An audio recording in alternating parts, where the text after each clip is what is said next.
don't want to make you mad or anything, and we're having a nice conversation. But just talking about inflation, it's coming down now, and the administration and President Biden is going to take credit for it coming down.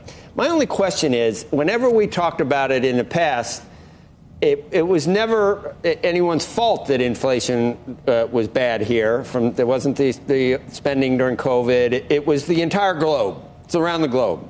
We can't. It's Putin. It's a Putin price hike. We can't do anything about it. It's inflation. It's global. But now that it's coming down, it's like, look what I did. I brought inflation down. That makes no sense. It's not logically consistent. I don't think that's quite fair for a couple of reasons. First of all, these international comparisons, yes, we pointed out that, inflation in the United States was not something that was just happening in the United States. It was happening around the world. But we also pointed out all the ways that we were doing better than a lot of our peers around the world. That was true in terms of our economic growth being really the fastest among the wealthy countries recovering from COVID. And I think it's true now in terms of us doing better in the fight against inflation than other countries. The other thing is, whenever we were getting hit with those questions about what are you doing on inflation, we responded with the recipe, the things that we were doing that we think would make a difference. So I think it's totally fair game, especially since a year ago we said we're doing this Inflation Reduction Act, and some people said your Inflation Reduction Act is going to lead to inflation going up. I think it's really important now that inflation's going down to point out, hey, okay, here's what happened. We had a problem with inflation. We passed an Inflation Reduction Act. Inflation is going down. How can we not point to that sequence of events, even while acknowledging, just as we did then, that there's a lot of things that go into this? Has anything been implemented yet in the IRA? We couldn't be seeing the benefits of something that hasn't even happened yet.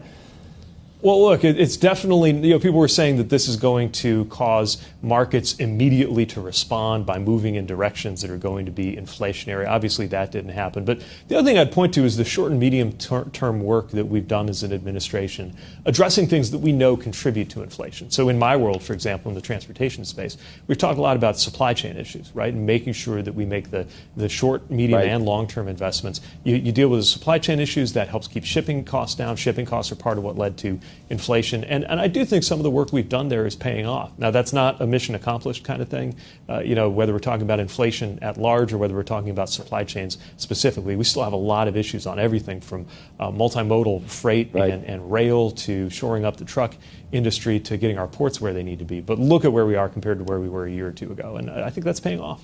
I don't know how many times we need to tell cable news hosts, do not come for Pete Buttigieg. It will not end well for you. This is CNBC host Joe Kernan acting shocked at the very notion that the person who has unilaterally been blamed for inflation by an entire major political party for years would now celebrate and take credit for the fact that inflation has fallen every single month for the past year and is now below 3%, the lowest level in almost 3 years. I mean, honestly, where was this energy from this cable news host when Biden was being blamed for literally everything that was remotely wrong with the economy, from gas prices to egg prices? Where was the defense that it wasn't Joe Biden, it was supply chain issues, it was COVID, it was Russia's invasion of Ukraine, it was corporate greed? Funny how these right-wing hosts are out there throwing flags on the play only when inflation works to Biden's benefit. Convenient, huh? To that point, notice too how Trump is to be credited for job growth during the beginning of his presidency, but can't be blamed for the disastrous job losses caused by his horrific handling of COVID. What Republicans and those who buy their lies want you to believe is that everything that goes well in an economy can be credited to the president only when it's a Republican, and yet when things go badly, that's the fault of the president only when it's a Democrat. It's like if mental gymnastics was an Olympic sport. Let's make it really simple. Inflation was caused by a confluence of COVID and the resulting supply chain issues, Russia's invasion of Ukraine and those resulting supply chain issues, and corporate price gouging. The entire world faced these problems. The question is, which countries handled these problems best? And we don't have to guess because the data answer that question for us. So let's look at the latest inflation rates around the world. Argentina, 116%, Turkey 38%, the United Kingdom 8.5%, Australia 7%, in the 6% range are Italy, Germany, South Africa, in the 5% range are the Netherlands, Singapore, Mexico, in the 4% range are India and France, in the 3% range are Indonesia, Canada, Russia, Japan, and Brazil, and then at 2.9% is the United States with a lower inflation rate than all of those countries. So let's be very clear. Donald Trump handled COVID terribly and then handed a shattered economy to Joe Biden. Biden inherited that economy, passed the American Rescue Plan, which prevented our economy from collapsing, then passed the bipartisan infrastructure law and the CHIPS Act, which led to skyrocketing job growth, and then the Inflation Reduction Act was passed to bring down costs, mitigate supply chain risks, and create more jobs, all of which is legislation that we are now feeling the effects of today, with job growth still historically strong and costs finally falling. Meanwhile, every single Republican voted against that Inflation Reduction Act precisely because they did not want to see this happen. Because while they're happy to point to these problems while blaming the Democrats, the truth is that they want these problems to persist, even if it means that Americans will suffer, because having a cudgel to wield against Democrats is more important than helping Americans. They're the first to point out problems and the last to embrace solutions.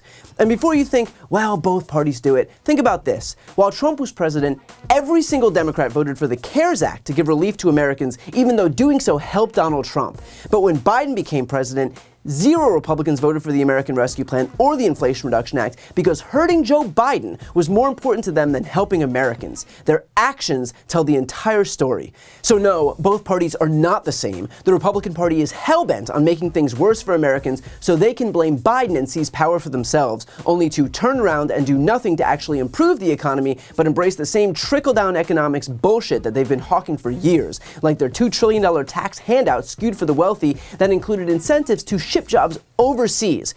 Meanwhile, Democrats pass relief and investments that go directly to Americans from the bottom up, and the results? Falling inflation, unemployment at historic lows, a historic stretch of job growth, and the strongest economic performance of all G7 countries. And look, is the economy perfect? Of course not. But real wages are rising and even outpacing inflation. In fact, real wages are now higher for the average American worker than they were before the pandemic. And there are a historic number of infrastructure projects happening nationwide, both in terms of private investments and public infrastructure. Medicare is finally negotiating lower drug prices despite every Republican voting against it.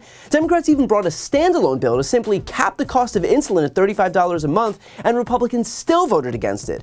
And here's another thing that may seem minor, but is a perfect example of why electing Democrats matters so much. Here's a graph of IRS response times. Because of the Inflation Reduction Act's IRS funding, the IRS was able to provide 87% of customer calls this tax season with live support, up from only 15% the previous year. The average time on hold decreased from 27 minutes to just 4 minutes. The government will function when you let it function, as opposed to electing people whose sole priority is to ensure that it doesn't.